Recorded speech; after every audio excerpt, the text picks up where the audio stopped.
Və aleykumussalam və rəhmətullahi və barakatuh.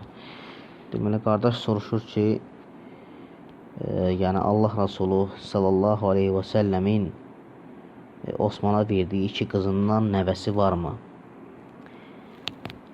Bismillah, elhamdülillah, və salatu və selamu alə Rasulullah və ba'd. Əlbəttə ki, qardaş, yəni bu haqda varid olan səhih əsərlər və səhih hədislər onu göstərir ki, o zaman ki Osman ibn Affan radiyallahu anhu Peyğəmbər sallallahu aleyhi ve sellem qızı Ruqeyyə ilə evləndikdən sonra, yəni ondan bir evlad olur.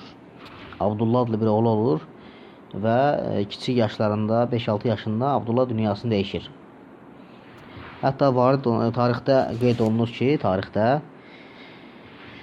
və həmin uşağın üzünü xoruz, yəni üzünü didir və gözlərini çıxardır və ondan sonra uşaq dünyasını dəyişir. Və həmçinin yəni bir evladı olur. Osman ibn Affanın Ruqeyyədən bir evladı olur. Və Bədir günü Ruqeyyə dünyasını dəyişir. Ondan sonra Osman ibn Affan Ümmü Kulsumla evlənir. Peyğəmbər sallallahu əleyhi və səlləm ikinci qızı Ümmü Kulsumla evlənir. Ümmü Kulsum Ruqeyyədən yaşca kiçik olur. Və Ümmü Kulsumla evlənir və Ümmü Kulsum yəni evladı olmur. Osman ibn Affanın Ümmü Kulsumdan heç bir evladı olmur. Yəni səhih olan budur ki, Ümmü Kulsumun Osman ibn Affandan heç bir evladı olmur. Və Ruqeyyənin də bir oğlu olur Abdullah, o da 5-6 yaşında, yəni dünyasını dəyişir.